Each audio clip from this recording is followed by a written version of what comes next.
And we're going to talk a bit about heaven and what that city of God is. It's mentioned as city of God in some places, but to make it through this life, and I would add with a bounce in our step, we need something to keep us going. We need something to look forward to. You know, it's in athletics, for instance, if you're a runner, I mean, anybody can run a little bit, right? And then, okay, you get tired. But to run nonstop, right, or a marathon, I mean, it gets really hard sometimes. And as a Christian, our walk with Christ is so continuous that however many years you have life, you have to commit to run that race. I became a Christian when I was 19, and now I've been a Christian for more than 30 years. And I don't know how many years God will give me on this earth, but I just know that I just have to keep on going. And although life sometimes is challenging, throws you all kinds of curveballs, it's easy to be a Christian just for a period of time, you know? And then when things go hard, now it's hard, I'm going to give up. So I'll make the point that what keeps us going is actually heaven and the hope that we have in heaven. We need what Paul calls a living hope. And we need a hope that can not perish, it will not go away, it will not spoil. If you can hold that hope in your heart, it will last you through the rest of your life. Because if you keep that hope in the forefront of your mind, then you can run with endurance and it will enable you to not stop the run. I looked the word hope, and the word hope means a feeling of expectation and desire for certain things to happen. If you know that something is coming, the odds of you actually going for it are much greater than that hope is gone. Once your hope is gone, you don't have nothing to look forward to.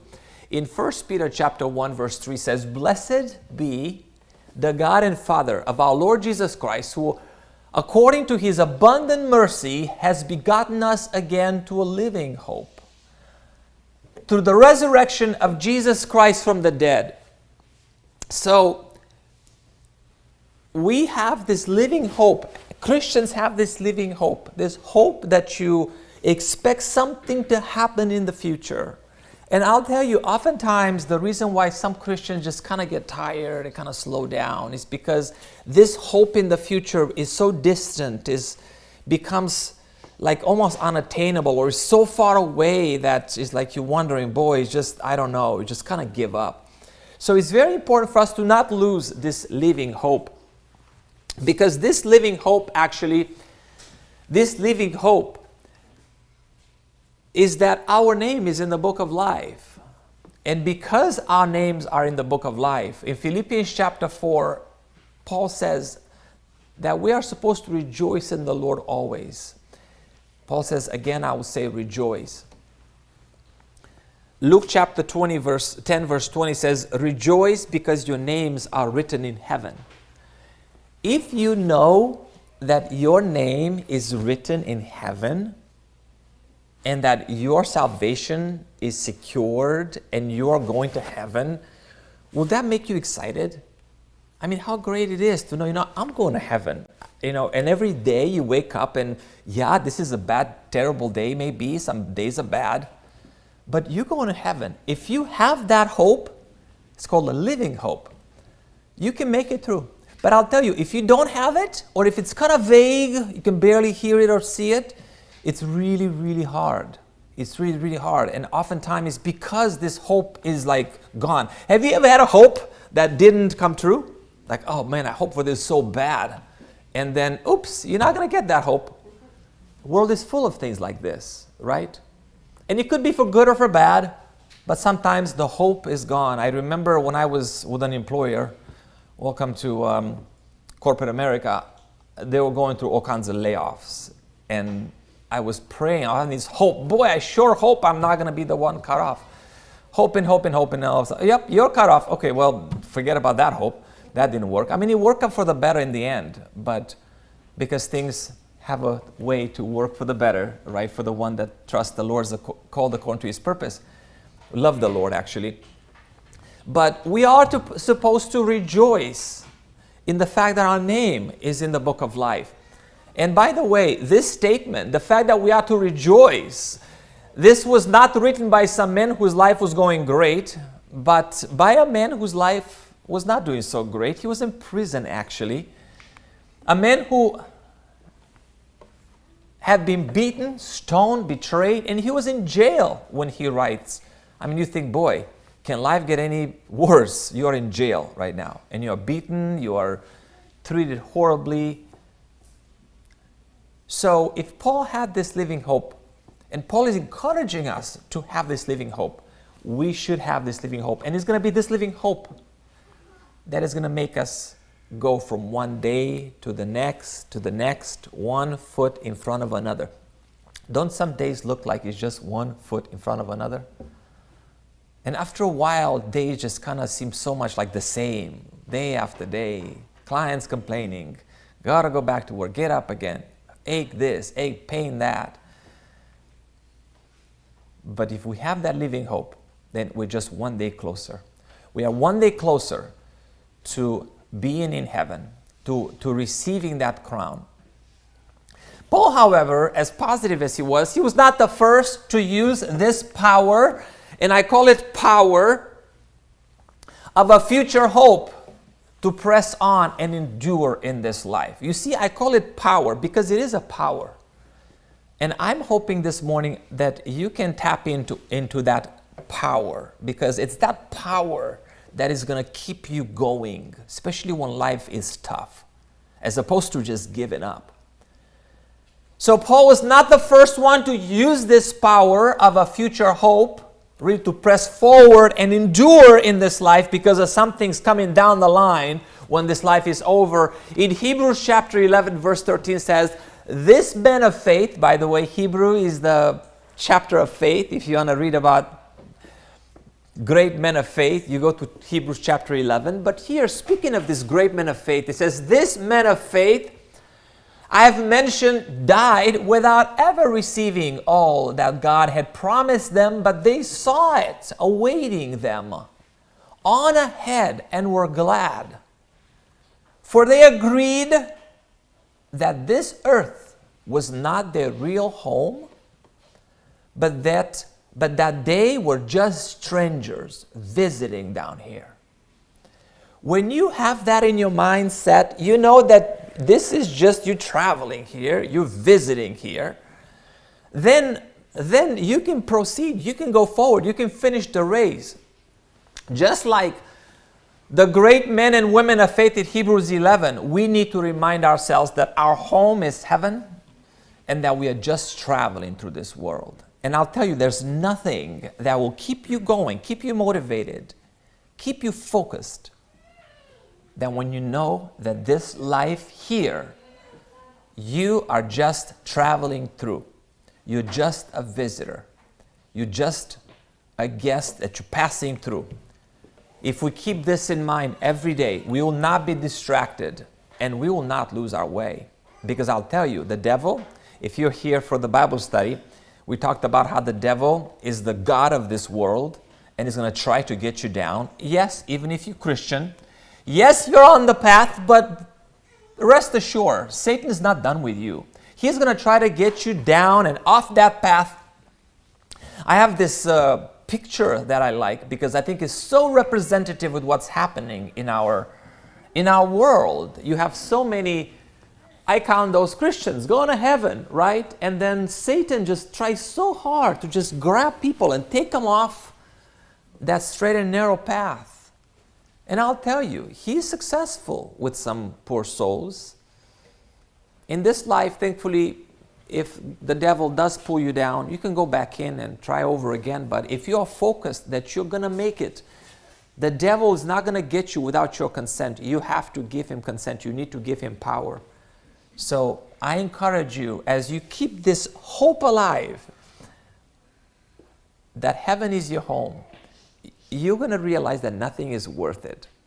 Nothing is worth it to give in to Satan. and to allow Him to take you down off that ladder. Okay? So, Hebrews chapter 11, talking about the city of God. Further on in verse 16, speaking about the chapter of the great men and women of faith, it says, but now, speaking about those great men of faith, now they desire a better. You have a home here? You have a city here? I like my city here. But there's a better city out there. Just like the great men of faith, says that they desire a better, that is a heavenly country. Therefore, God is not ashamed to be called their God, for He has prepared a city for them. God has prepared a city for you, something that you can look forward to. Right? A heavenly country. That's what you have to look forward to.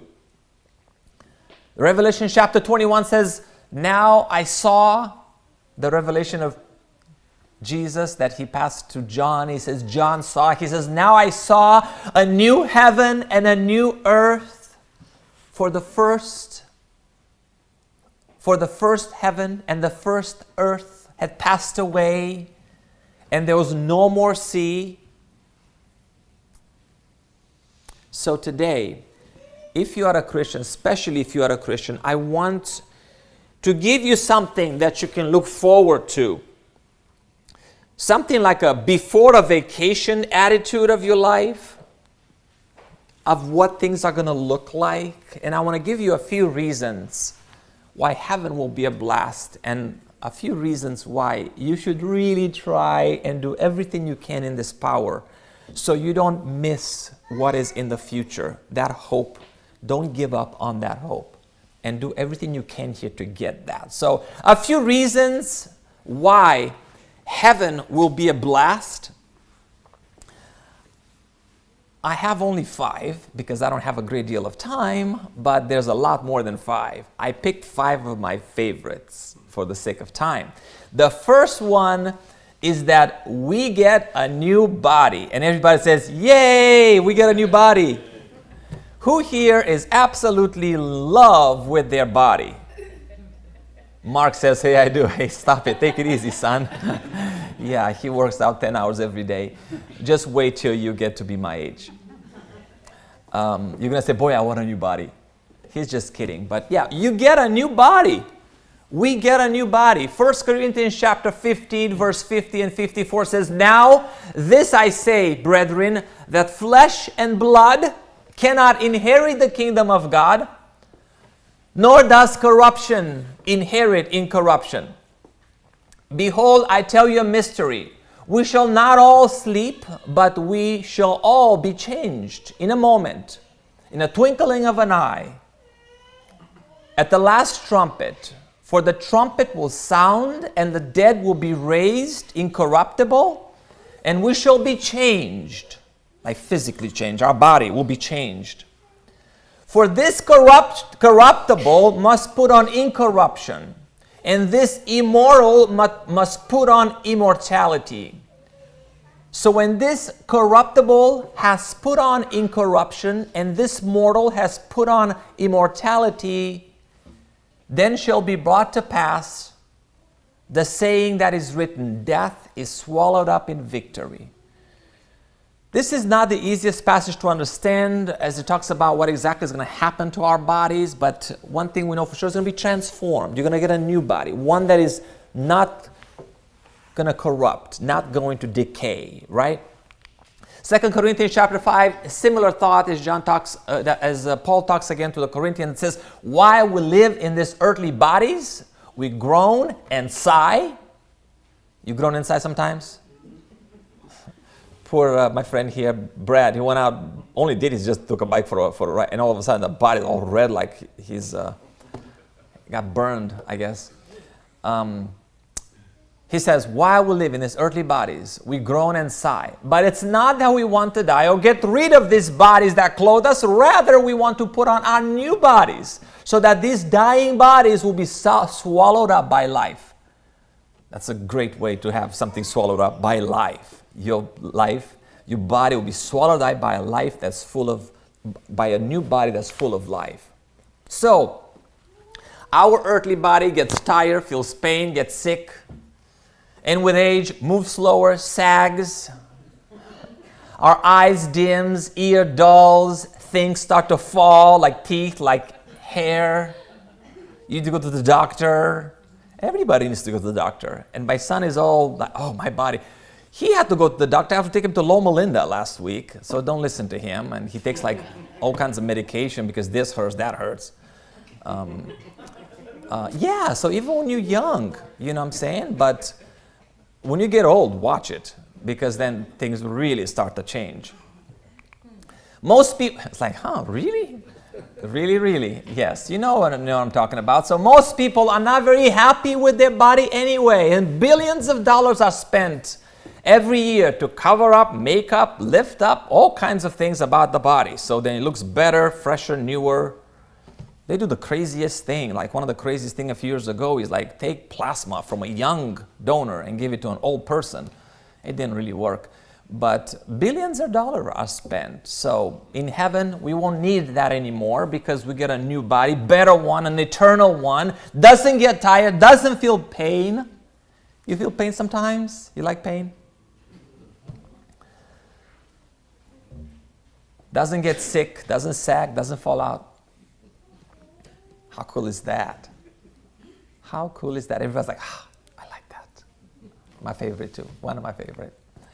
So getting a new body is one reason that heaven will be a blast. It's great not to feel pain anymore. I will give you a little bit about, because I'm really connected to pain a little bit. You see me, it's like, oh, he looks like he's healthy. He looks like he's fine. But last night, I'll give you into secret. I finished from my Bible study and sermon at 3 o'clock in the morning. I say, hey, that's wonderful. I'll go to bed now. And then a pain starts right in my stomach area.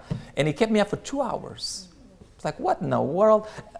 I know what it is. It's not deadly. It's like my thorn in my side. Everybody's got one or two.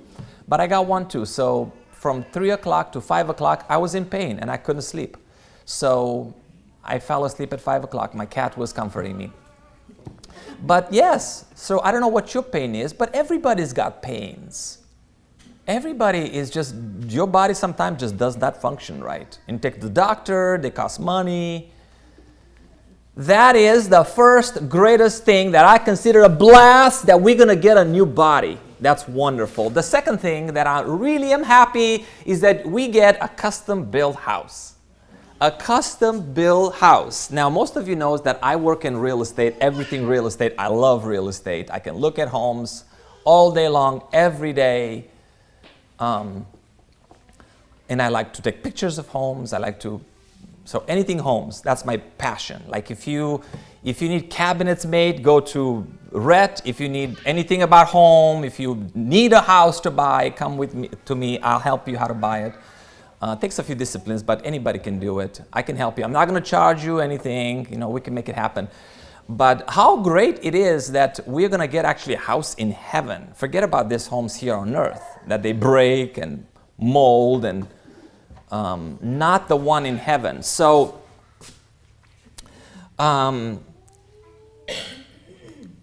in John chapter 14, verse 1-3 says, let not your heart be troubled. You believe in God. You believe also in me. In my Father's house, there are many mansions.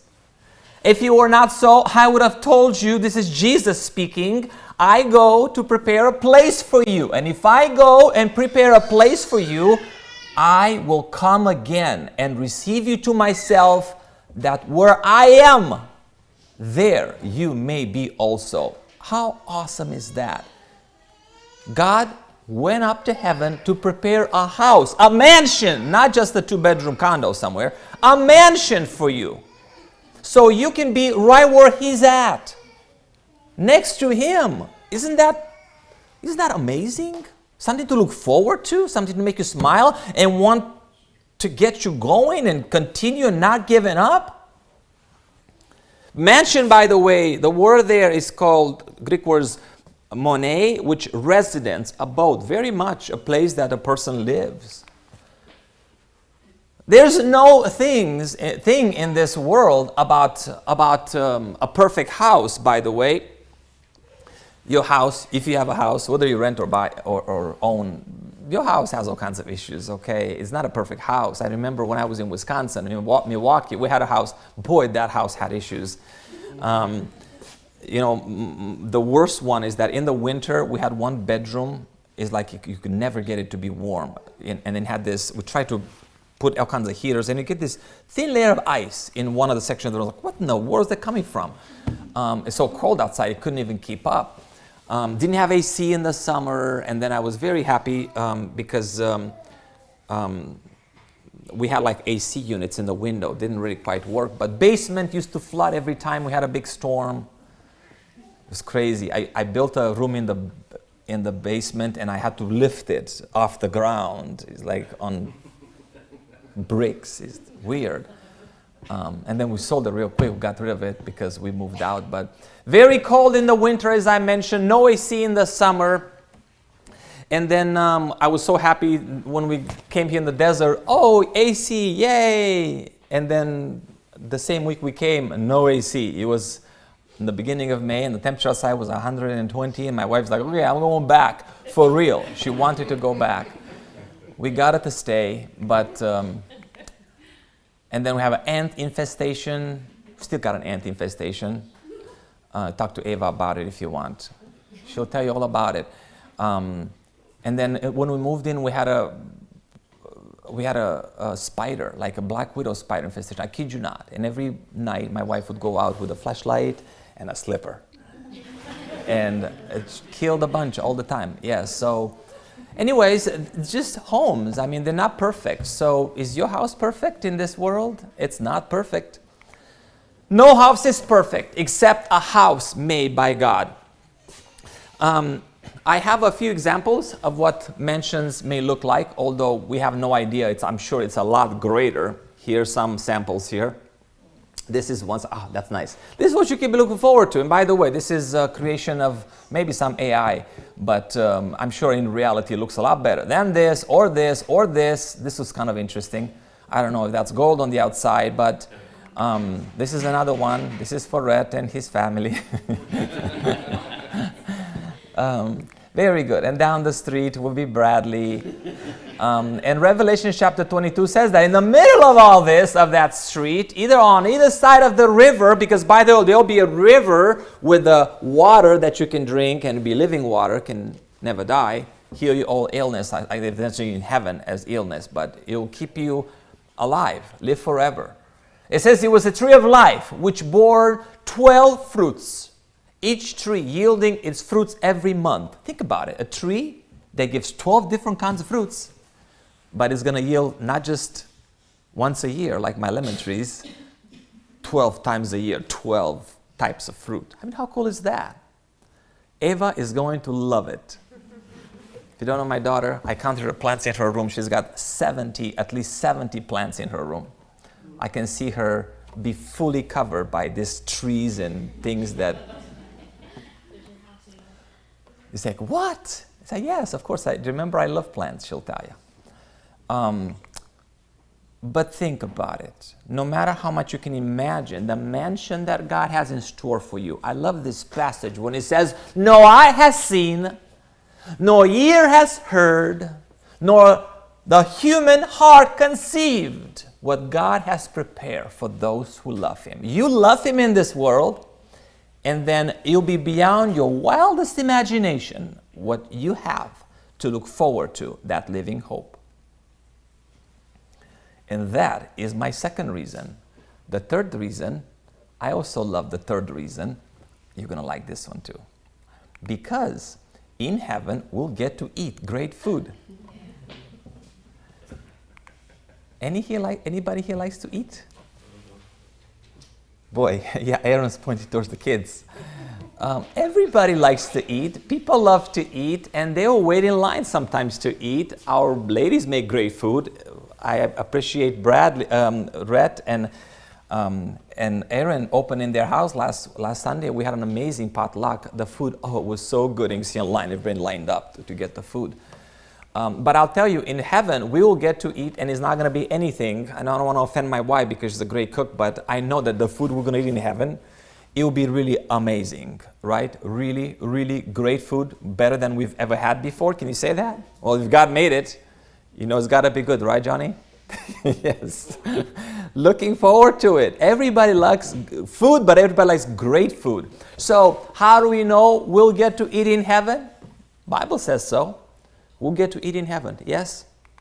Matthew chapter 18, Jesus here says, I say to you that many will come from the east and the west and will take their place at the feast with Abraham, Isaac, and Jacob in the kingdom of heaven. And you can have as much food as you want. And guess what it's not going to do? Yes, Red got it. It's not going to get you to be overweight and get you all...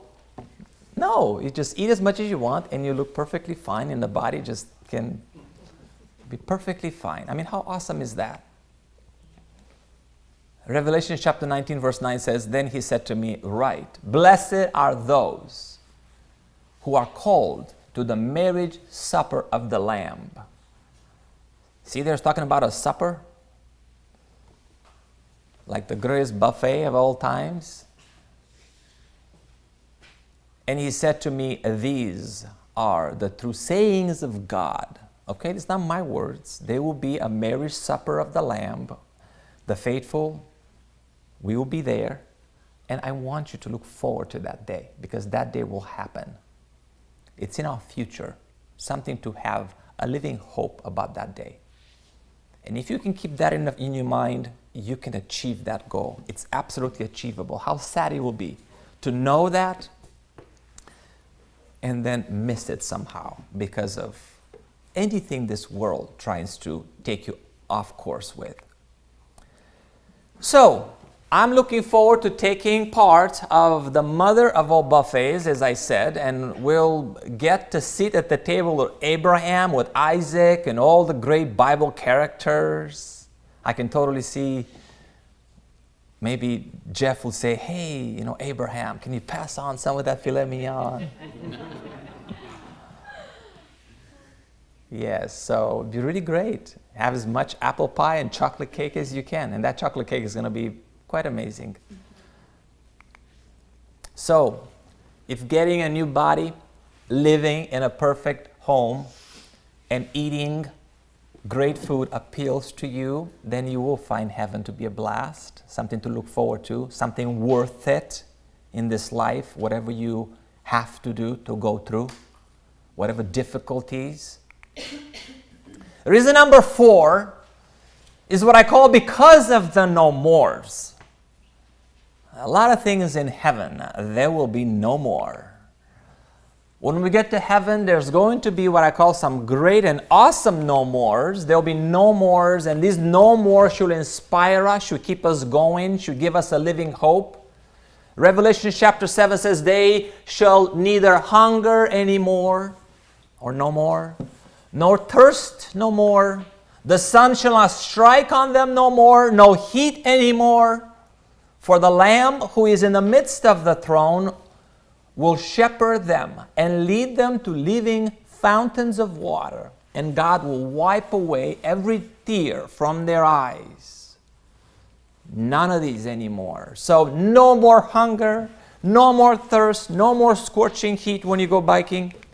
No more tears, no more death, no more crying, no more pain, no more getting up at 3 o'clock in the morning because of some kind of pain. You can just be resting fine. No more cancer, any time of sickness. How cool is that? On top of having a great house and a great food. And think of all the things that get you down in this world. Whatever it is in this world that you really don't like, and it will be no more. Whatever it is, there will be no more. 5th and final reason, again, many others. 5th and final reason, and this is definitely one of my most favorite, is that when we get to heaven, we get to see God. Have you thought about it? When you go to heaven, you see God. You can't see God on this earth and live, but in heaven you will see God. Yes, God the Father, Son, and Holy Spirit will be in heaven. That's their place of abode, and you will see them. How do I know? The Bible tells us so. in 1 John chapter 3 verse 2 says, "Beloved, now we are children of God." Okay, if you are a children of God, and it has not yet been revealed what we shall be, but we know that when He is revealed, we shall be like Him. That is Jesus. When He comes back, we will be like Him, for we shall see Him as He is. We're going to see Him, Jesus, God, as He is. We get to see Him as He is. So heaven will be a blast just for one reason alone, if there's nothing else, because we'll get to hang out with God. Spend time with God. Spend time with Jesus Christ. Jesus will take us, will show us places.